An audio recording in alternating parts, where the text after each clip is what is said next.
irraa eegallu TPLF fi warra Gibxi irraa eegallaa jechuudha.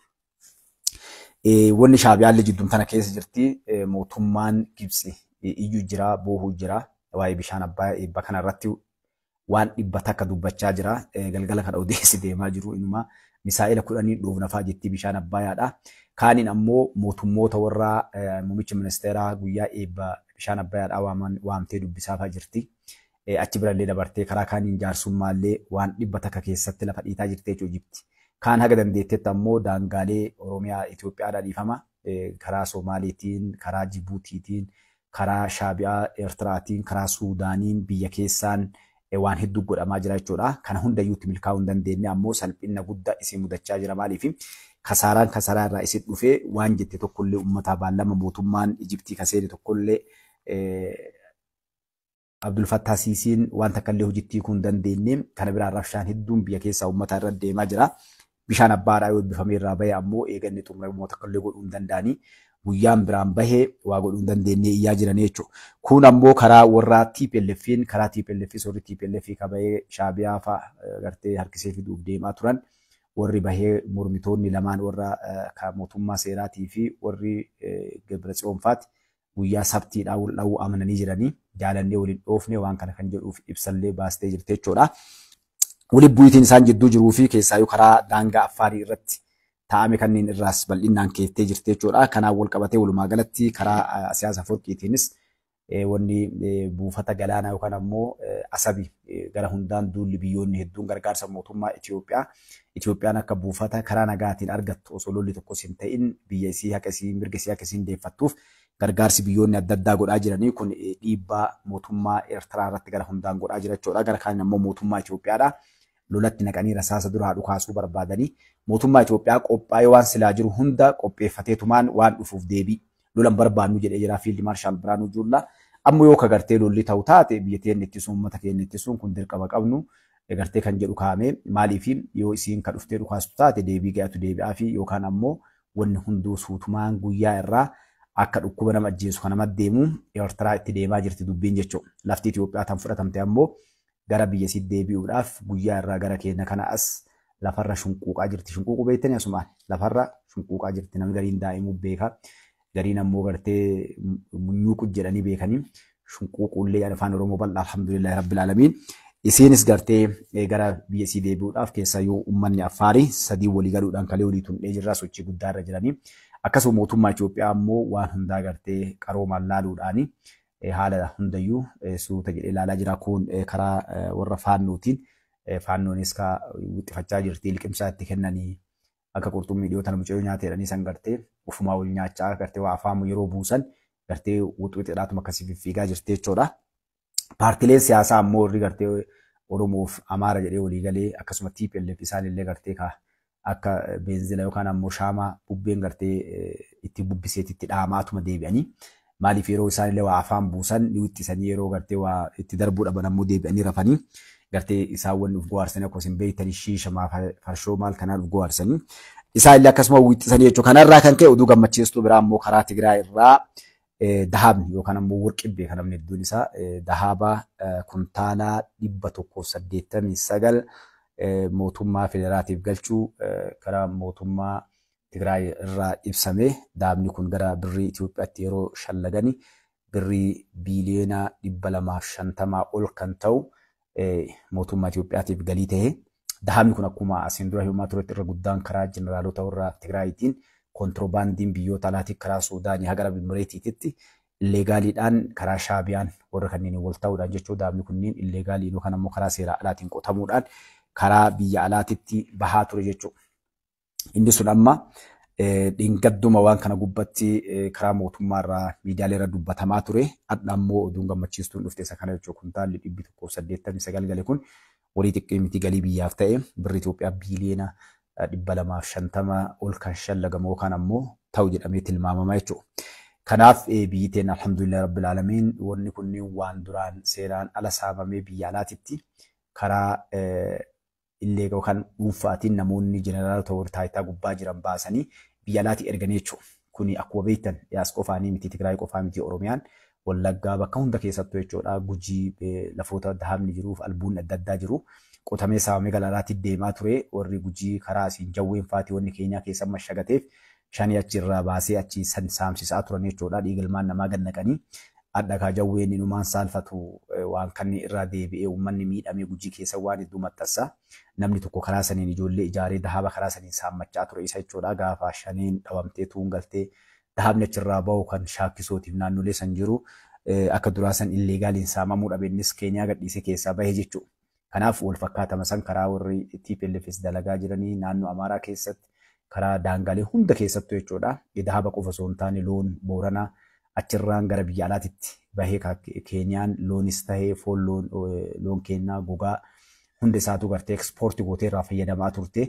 Warroonni biyya kana mootummaa kana diiguuf hadha deemaniif iyyan olola bakka hundaa kaasanii uummata ganda keessa ficcisanii iyyan kunniin warra kaleessa qabeenya kanneen saamanii akkuma jeneraalota Haayile Sillaasee ka Dargii ka Wayyaaniititti alabbaasuudhaaf warri hadha maqaa Oromootiin deemullee wanni wixxisaniif jawween faati kaayoon isaa guddaan tokkochi gara biyyaa galee anangoolleen barbaadu biyya kana keessatti biyya guddisuu barbaada dalagachuu barbaada jechuudha. Biiliyeenara ta'ee illee akka Bilgeet fa'aatti gartanii akka abbaa Taslaa kana fa'a doolara biiliyoona gas qaba namni Jawaar jedhan jechuudhaaf tattaafachaa ture. Kanaaf ragaan isaa kaleessa akkuma biyya galeeni Sheek Almuddiin bakka ta'an dhukkuba isa tuqa. Sheek Almuddiiniin warqii shaakkisoollee irraa fuudhaadhaa kennaa waan gartee sukkaara maal kanneen warshaalee guutuu isaatu na jalatti deebi'u jedhee iyyaa ture jechuudha.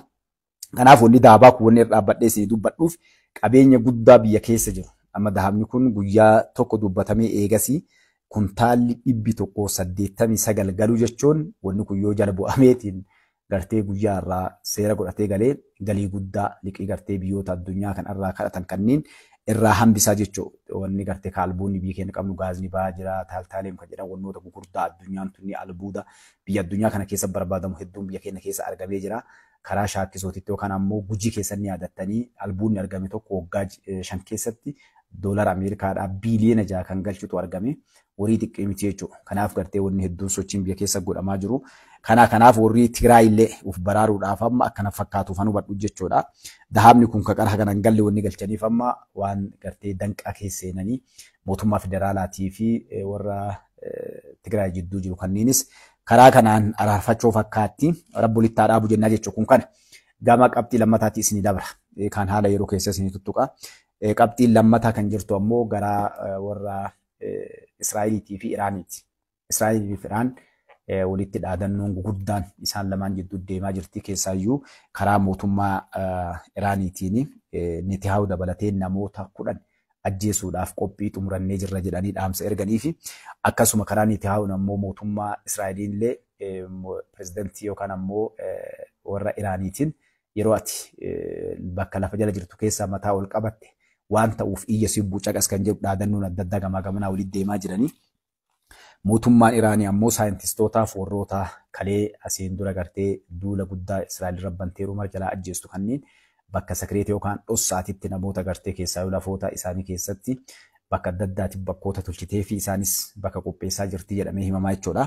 Kun ifa immoo nukileelli dalagamuu irratti dalagaa itti fuftee jirti. Akkasuma gartee mootummaan Ameerikaadhaa waliin haasa'uu yoo barbaadde waliin haasa'uu barbaadde akka lammata maqaa nukileelaa kanaan rakkoon hin gallee fi waliigalteen kenna dhiisi kan jedhu akka hin taane kan jedhu yoo taate walitti dhufnee haasofna kan jedhu waan akkanaa kanneentu dhiyaate jechuudha.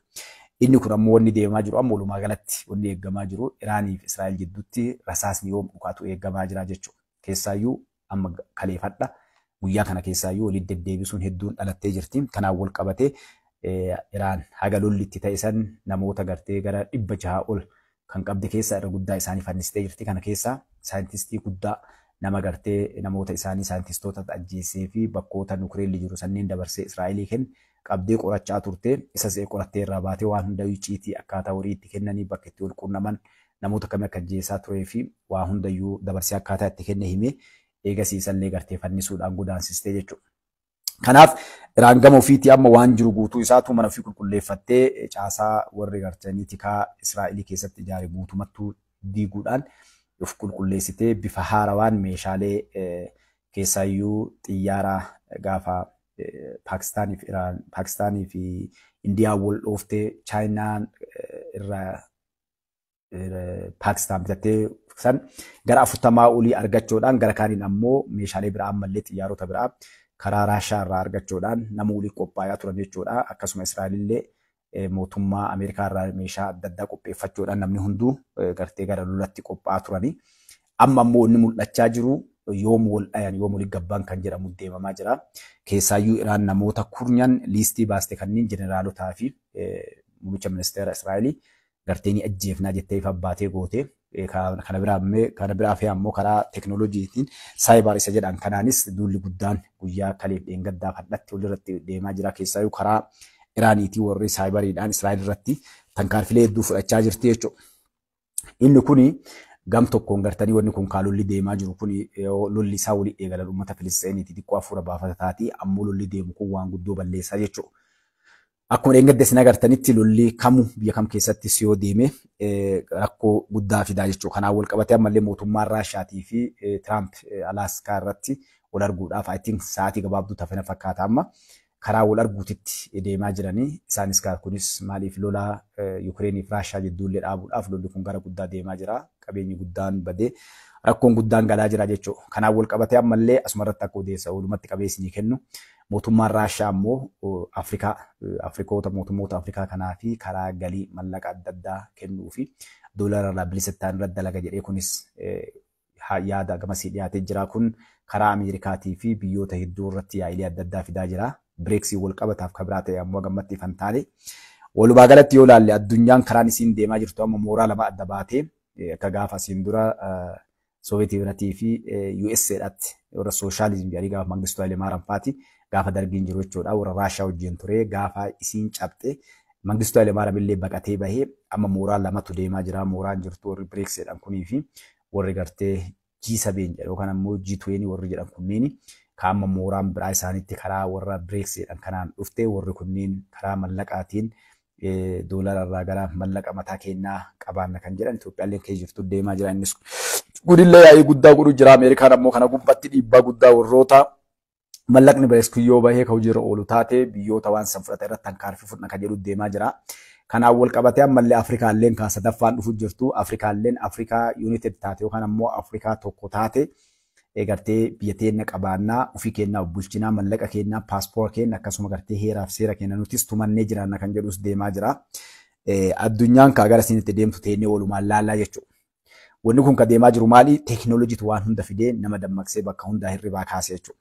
Wanni amma kana mara fidee namuu waan deemaa jiru kana nutis teennee asii akka nama laayifii daawwannaa dhageenyaa guyyaa irraa waan isaan dalagan gartee adda yoo bishaanis jige as teennee laallaa jechuudha. Dhaga'u